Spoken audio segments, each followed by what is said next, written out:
Boston-based artist Paul Goodnight has earned national and international acclaim for his commissioned works commemorating the 1996 Atlanta Summer Olympics, the 1998 World Cup in France, and the 2008 Summer Olympics in Beijing.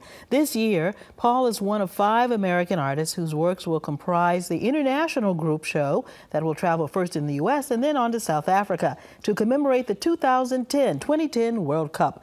Let's take a look at his mixed media painting made especially for T-shirts called The Network. Here you can see some of the black and white drawings for both the World Cup and World Cup Boston. And there was more than this. But this particular one is the one they got excited about. So I worked this one up. And here we are with the finished piece. This is a print. This is not the original.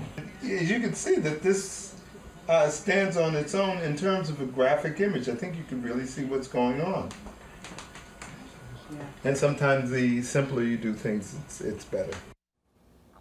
As I said, this image had been silkscreened onto commemorative T-shirts to benefit South Africa partners and World Cup Boston 2010, but it's also a collector's piece in many homes across America. Welcome, Paul Goodnight. How are you? Thank you, Karen. How are you? I'm doing well. So how did you fall into this particular line of artwork?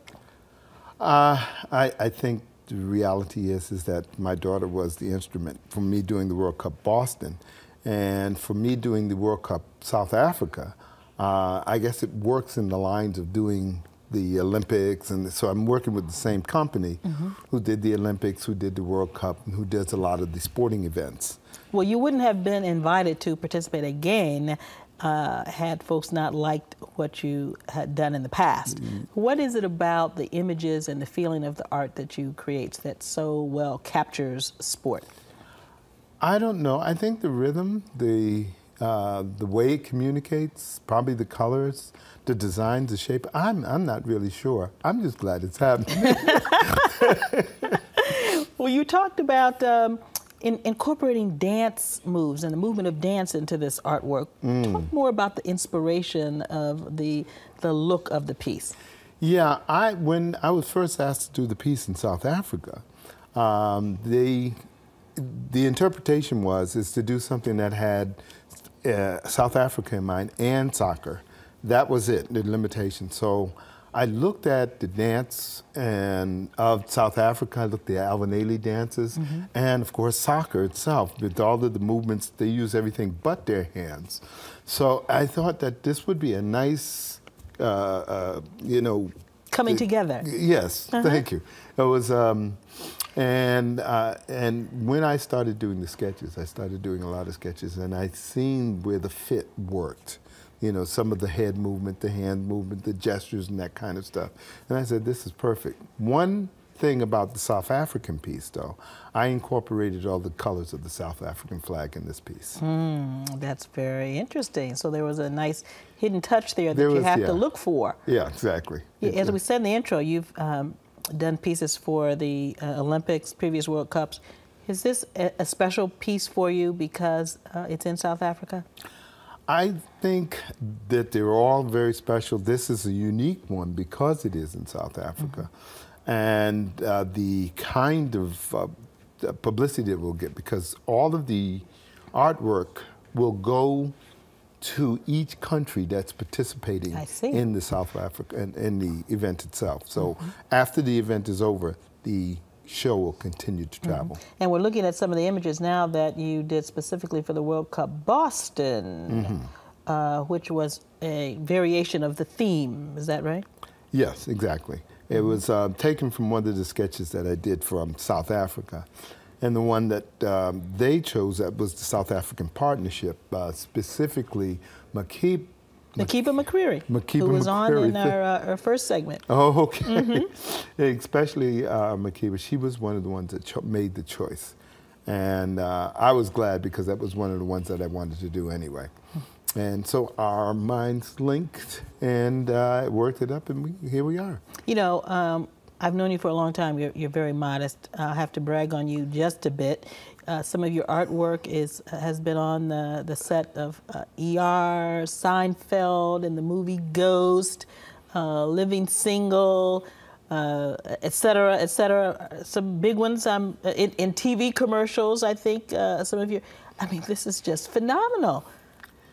It's good. It works. See how modest he is? I mean, because you know how you're a worker just like anybody else, and you're glad that you're getting jobs. Some of these are bigger than life, some of them not so big. But you're really your concentration is is to continue to work, and that's really what it's about for me. And of course, you're a huge success now, but you started in humble circumstances. Tell our audience about how you first followed this path to art. Through being limited and being able to talk from my path in Vietnam. And so consequently, the short version is that I had to find a way to communicate,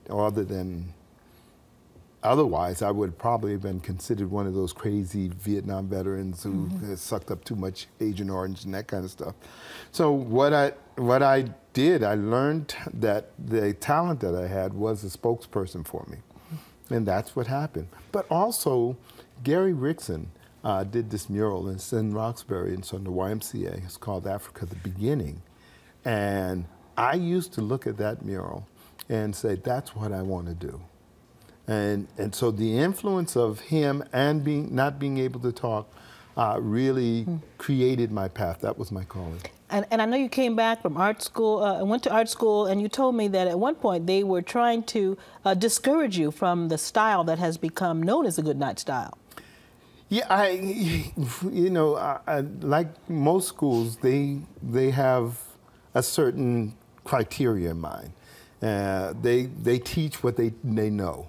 And sometimes if you go out of the box a little bit, they want to pull you right back in. And that's the purpose of a school, is to teach what they know, fundamentals. I was fortunate to be able to go to different countries, Russia, Africa, Brazil, throughout the Caribbean and places like that, where I saw my style being treated in a different way. So it kind of confirmed what I'm doing is not wrong. It's just I'm in the wrong place. And it's beautiful. And Paul, Goodnight, we're so happy you decided not to stay within the lines and to do your own thing.